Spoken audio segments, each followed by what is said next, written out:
My name's John. I'm mid-40s, and I am a college professor.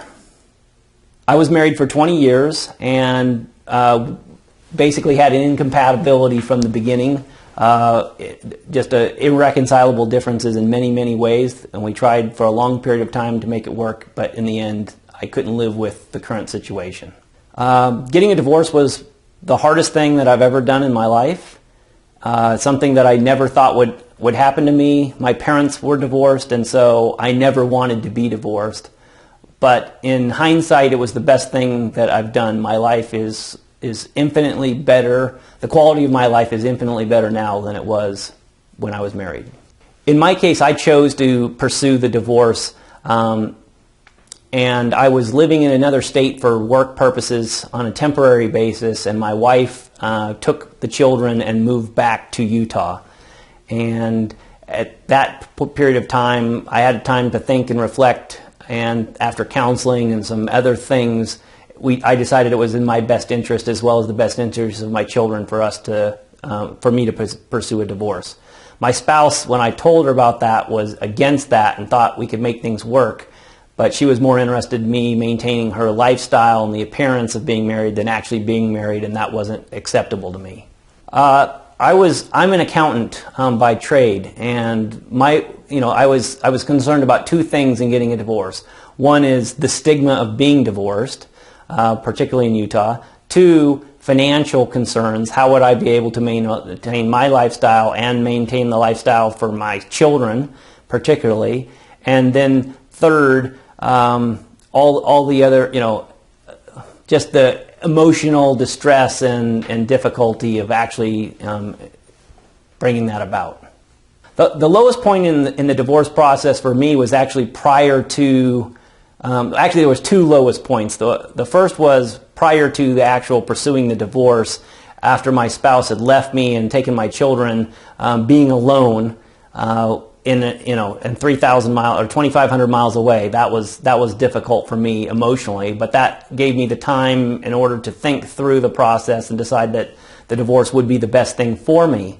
The second lowest point in the process was that while we initially agreed that we would be able to split the children 50-50, she decided subsequently that she should have the children and be the primary custodian of them, which was settled, but that was a long and difficult and arduous process with a lot of grief. The primary reason I wanted to be divorced was that my former spouse and I were just incompatible. We couldn't agree on how to raise the children or what they should eat, and very little interest in particularly of her in me. And so what I wanted a better life. I wanted an opportunity to raise the children in my home the way I wanted to raise them, and to let them know things that I thought were important that I don't think I was able to do when I was married and living in the same house with their mother. And I think I've accomplished that. My life is much better now in every aspect. No more walking on eggshells, just the freedom to do what I want and to interact with my children the way I want, although not as much as I would like. When I decided to get a divorce, I thought I should consult an attorney, and I was recommended to Utah family law by a brother-in-law at the time, and basically what I was looking for was someone that was honest, someone that was fair, because I wanted things to be right between myself and my former spouse as much as possible. I just didn't want to be married to her any longer. Since the divorce, and since the 4 years since my divorce, I've been remarried and have had new children, and my life is wonderful in every respect. I'm married to someone that we see eye to eye on things, that she's my best friend, and the divorce process allowed me to get a clean start in my life, and now it is what I thought it should be originally. Before starting the divorce process, I don't think I could have imagined my life being as good as it is now. There's lots of fears and anxieties and those kind of things, but my children and the way they interact with me is healthy and the way I would like it to be, and my life is really, really great at this point. My advice to someone that's thinking of going through the process or going through the process is to don't undertake it lightly. It should be something that you've thought through and to make sure that it is the right decision. It took a lot of soul searching and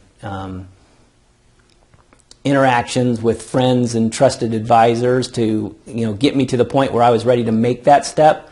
But if you know it's the right decision, then you should pursue it. And I think that you will end up in a better place, both for you and for your children.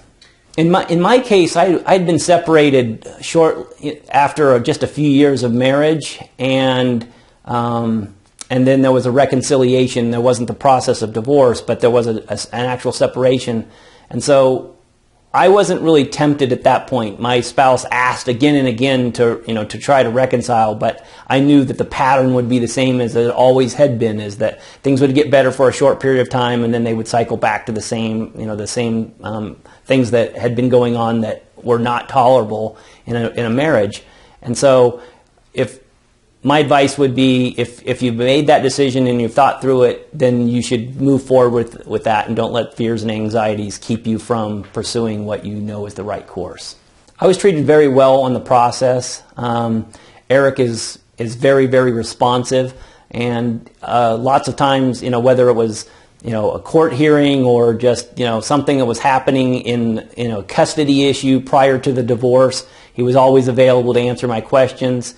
And that gave me peace of mind. And whether it was late at night or early in the morning, he's always responsive through email and through text. Additionally, one of the things that I like best about the services that I received here is that we've maintained a relationship over the time, because just because you're divorced, not all questions related to that divorce have ended. And so in interacting with my spouse, often I've used Eric and his services to give me advice, or to make sure that an email or a text is phrased properly, so that I can maintain good relationships with my former spouse. But Eric's helped make that happen. I didn't pursue any other law firms at the time or lawyers at the time of my divorce, although in my professional capacity I've interacted with lots of attorneys over lots of long periods of time. The personal recommendation that I got for Eric from a trusted friend is the reason I chose to pursue him, and based on my experience, I would make the same choice again. As far as things that I didn't like in the divorce process and using Utah family law as my attorney, I don't really have any complaints or something that I would choose to do differently, placed in the same situation again.